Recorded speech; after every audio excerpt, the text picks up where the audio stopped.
Hello, my name is Aisling. I'm here to talk to you today about books. Today I will be discussing everything that I read in April. I guess it's like nearly mid-May right now. I'm a little bit late, but I am who I am. Let's get cracking. So I read 9 books in April. Bit of a mixed bag. So the first book that I finished in April was The Anthropocene Reviewed by John Green of Turtles All the Way Down fame and The Fault in Our Stars, of course. I believe this book is kind of like a follow-on to his podcast. I believe he has a podcast. I've never listened to it. I'm not a podcast girly. So this is a non-fiction book and it is basically a collection of personal essays. So John Green wrote these essays in the midst of the pandemic. All this fear and isolation that we felt during the pandemic is very much apparent within this book of essays. So these essays are kind of about everything from Halley's Comet to the film The Penguins of Madagascar. There are a lot of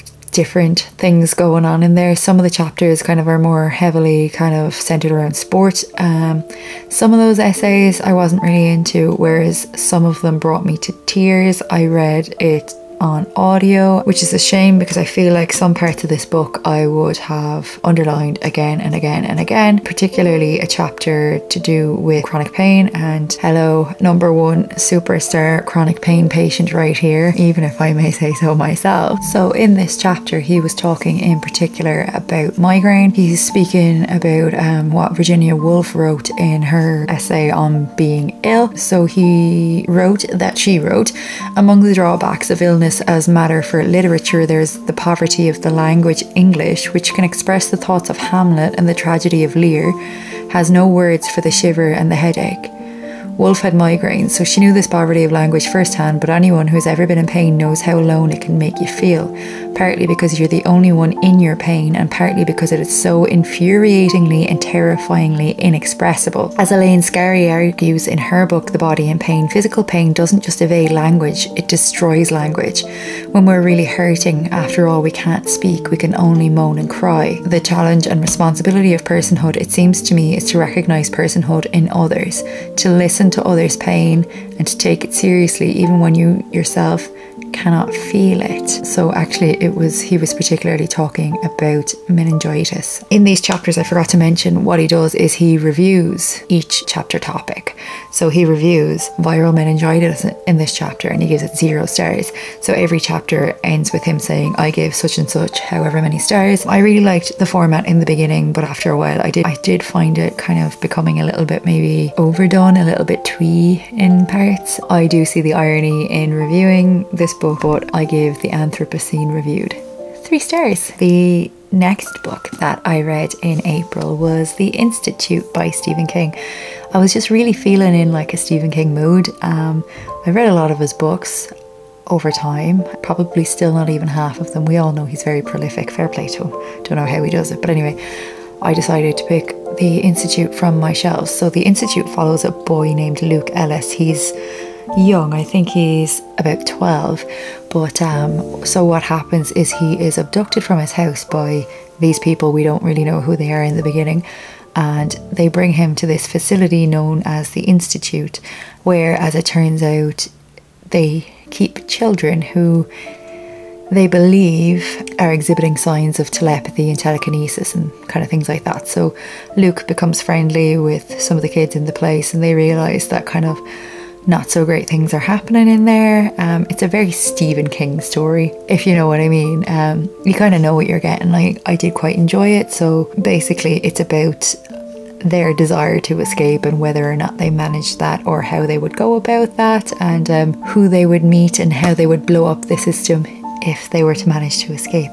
There's not much I can really say about this. Like I said, it's very Stephen King, so it's very easy to read. It moves quite swiftly, which is nice. And that's about all I'm going to say about that. I gave it 3 stars. So the next book that I read, the third book that I finished in April, was Lonely Castle in the Mirror by Mizuki Sujimura. So in this book, which has the most beautiful cover, I really like it, and the colour palette is chef's kiss. But anyway, so in this book we follow Kokoro, and Kokoro is a girl of school-going age, and she decides she doesn't want to go to school anymore. There's been something going on in school, but in the beginning we don't really know what's happening or what the story is. So Kokoro's home alone one day when her parents are off at work. She is lying in her room, and then she realizes that her mirror is glowing. Basically, she touches her mirror and gets pulled into it, and she ends up in this castle with 6 other kids and somebody called the Wolf Queen, who is so beautifully illustrated on the cover here. What happens in this book basically is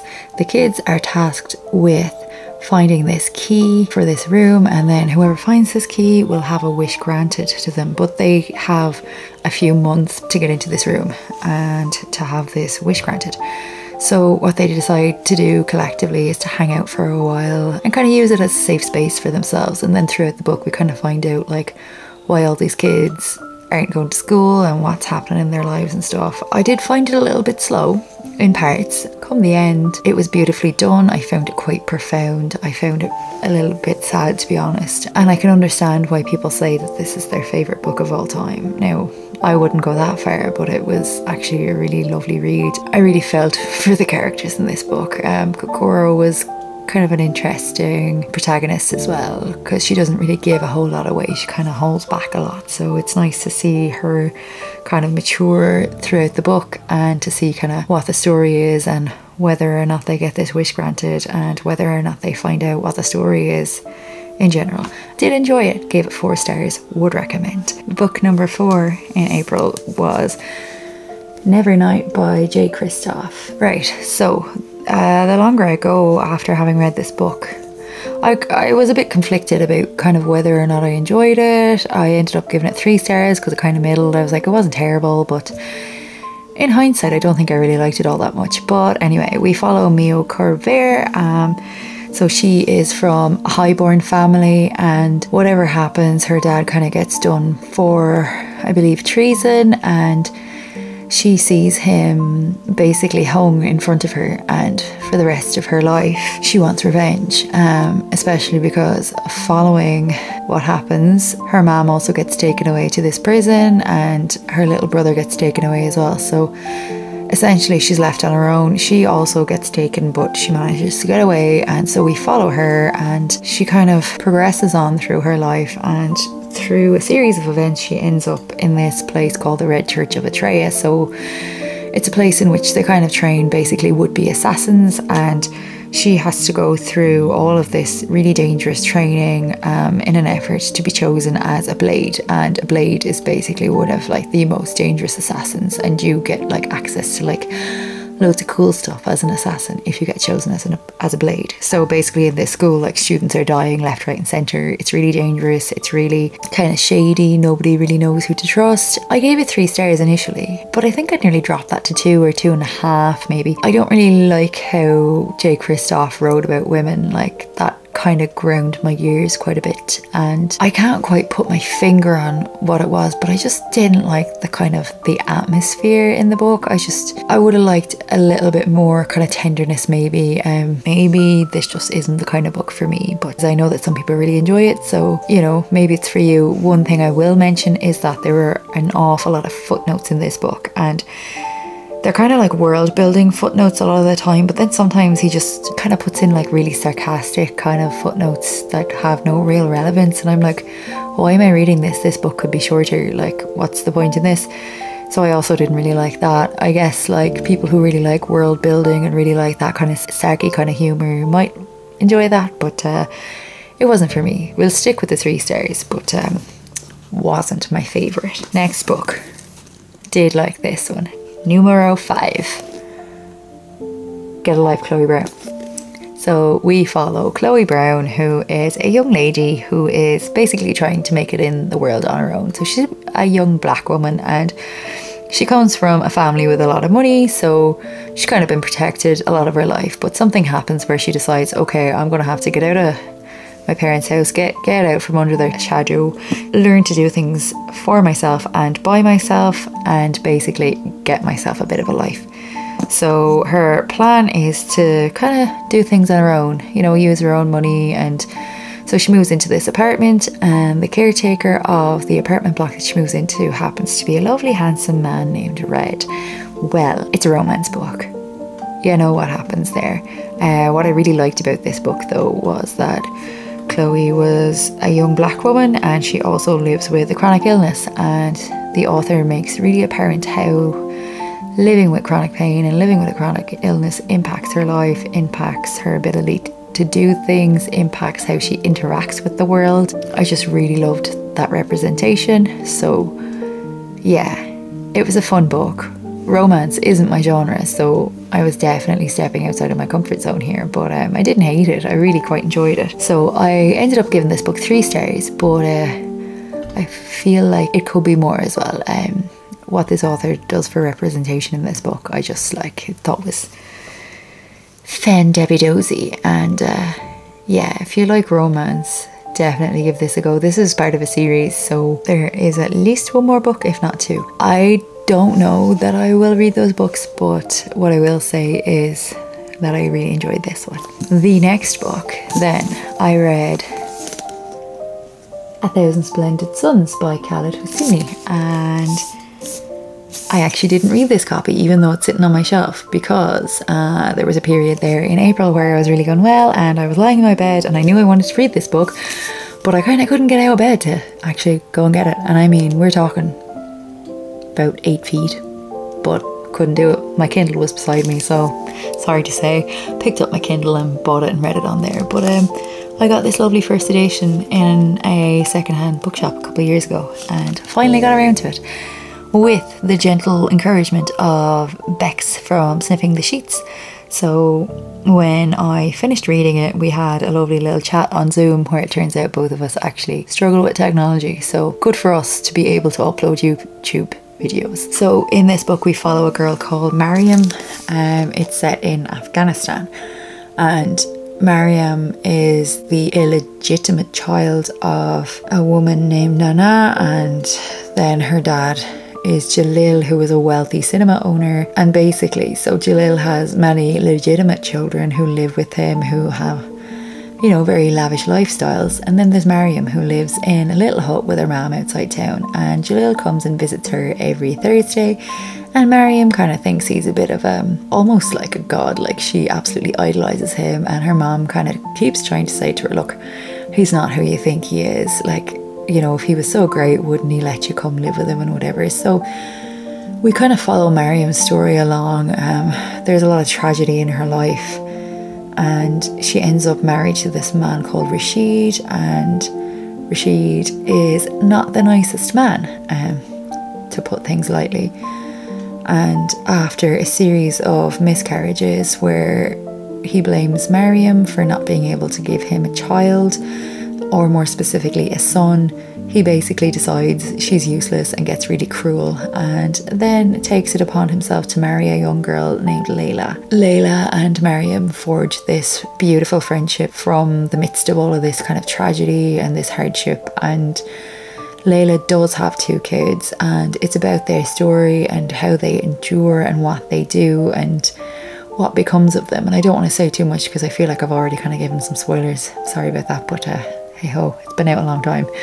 It's a very harrowing story. It's kind of set initially when the Soviets were at war with Afghanistan, and then later it's about kind of when the Taliban comes in and takes over, and how women's rights are just kind of slowly stripped away, sadly. And when I was reading this, I found it quite difficult because these kinds of things are still happening today, unfortunately, and it's so hard to think that the reason these kinds of things are not happening to me is just because I was fortunate enough to be born in Ireland, which is crazy. It's a really beautiful book, really sad, naturally, really worth reading, I think, as well. I'm so glad that I finally got around to it. I gave it 4 stars in the end. Didn't quite pique my 5-star interest, but absolutely a brilliant book. It just goes to show that there is kindness and hope to be found even in the most difficult of situations. So would definitely recommend this if it sounds like something that might be up your street. Next book that I read was a thriller. Surprise, surprise, I know, right? Not my usual choice, but I'd had this one sitting on my Kindle for a while, so It is The Paris Apartment by Lucy Foley. I took a chance on it, got it for 99p on Kindle and just said, sure, look, I know one day I'll be in the mood for this, and apparently last month I was in the mood for it. So I cannot remember the names of any of the protagonists or characters because I am who I am. But look, I'll give you a vague outline of the story and hopefully it's mostly on the ball. We are in this lovely old apartment building in Paris, and this girl, her brother's gone missing. So she told him that she would be arriving at his apartment that night and was speaking with him, and then all of a sudden she gets there and she can't get in contact with him, can't find him, doesn't know what's going on. So she managed to wrangle her way into the building and into the apartment and starts asking around, starts asking questions, realises that there are a lot of kind of strange things going on within this apartment building.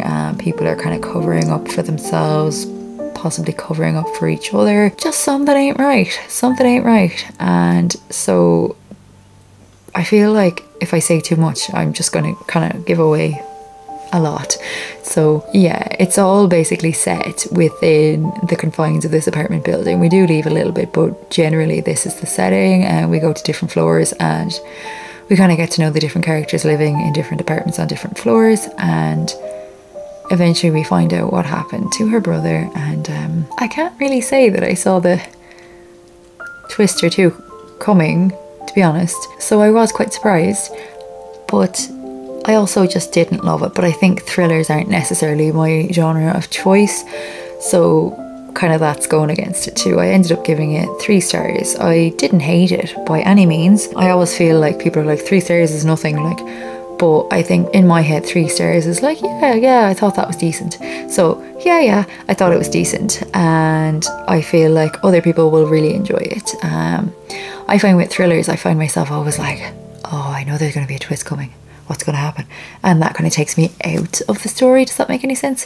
I would recommend you read it if you feel like you're in the mood for something a little bit kind of creepy. There were like parts that felt a little bit spooky, I won't lie. Maybe I'm just a bit of a kitten when it comes to reading books. On to the next book. So the next book that I read was kind of a contemporary romance, contemporary fiction, literary fiction, I guess. It was Cleopatra and Frankenstein by Coco Mellors.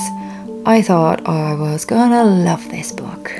Like, best book ever. So we follow Cleopatra, who is a young British girl who has moved to the US, is an artist, and we follow Frank, who is a man in his 40s. He's kind of well established, he's built up his company, he's doing quite well for himself, and so we witness them kind of getting together, and then it's about their relationship, and they end up getting married quite early on in their relationship because Cleo basically needs a green card, and so they decide, screw it, we'll get married. So they do. And as I said, it's about their relationship, and basically it becomes quite turbulent. It becomes quite apparent that maybe they may have gotten married a little bit too soon. There's not a whole lot of story to this book. It's mostly about their relationship, which is grand. But what's not grand is I just couldn't get around the fact that these people in New York City were just living in a world that was just full of privilege. There's representation in terms of different races, in terms of different sexualities, and so on and so forth. But I just feel like these people are obnoxious. This book just smelled of privilege to me, and I just couldn't get past that. And I was kind of disappointed, I won't lie. There was one character that I really loved in it. He was a chef, I think his name was Santiago, and I really enjoyed, there was like one chapter. The chapters were from the perspectives of different people, and I didn't really enjoy them, and I didn't really enjoy disliking them either. So I just found it really hard to kind of get into this book, unfortunately, because I did really think I was going to enjoy it. So I gave it 3 stars. Decent enough read, I guess. Maybe 3 was a bit generous for me because I just feel like I didn't quite enjoy it. So the last book that I read was Mexican Gothic by Silvia Moreno Garcia. So we follow a girl named Nomi. Nomi is in Mexico and lives with her dad, and Nomi likes to go out and about, hang out with friends, see boys, go out dancing, you know, live a bit of a carefree life. They get a letter from her cousin who has relatively recently married this guy that nobody really knew that well, and it was a bit of a whirlwind romance. They got married quite quickly, and then Nomi's cousin got taken away, to his family home. So they start to receive correspondence from Nomi's cousin and things just don't seem right. So basically they decide to send Nomi off out to this house. We see what the story is out there, so off she goes. She arrives, things are a bit strange. She's not allowed to see her cousin all that often. There are some strange kind of rituals in the house, strange kind of traditions. It's very stuffy, and both kind of literally and figuratively, and we don't really know what's going on. Why is Nomi being kept from her cousin? It's a bit strange. It's meant to be a bit confusing, I think. Nomi finds one ally within the family, but otherwise is a bit at a loss, doesn't know why she's been treated the way that she's treated, is worried about her cousin, can't really communicate with her dad that quickly or effectively.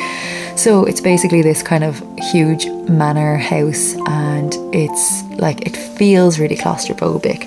It's really old, it's really damp, it's really just not a nice place to be, not much light gets in.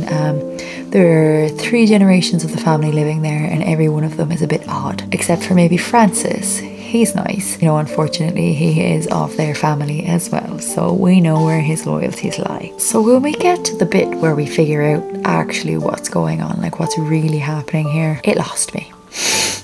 I had been enjoying it okay up to that point. Wasn't loving it, but it was okay. And then it just wasn't. It kind of lost me. I don't know. I know that this book is well loved in a lot of circles, so I'm not going to absolutely slate it, because who am I to do such a thing? But I gave this book 2 stars. It's kind of a very like dark kind of Gothic book, and if you like that kind of book, maybe it'll be for you. But I just didn't like where it went. Still even thinking about it, I'm like, I can't believe that story was written. But anyway, that's that. Have you read any of these books? What did you think of them? What are you reading at the moment? How are you? I hope you're well, because you're looking really well. Really well. Yes, and I mean you. I'm going to leave it there. Hopefully May will be a much better reading month. So far so good, I will say. I am going to say goodnight to you. I'm going to get in my pyjamas. Going to chill out. Going to watch me fire so I can get some heat into my body. And I'll talk to you soon. Mind yourselves. Bye bye. Mwah.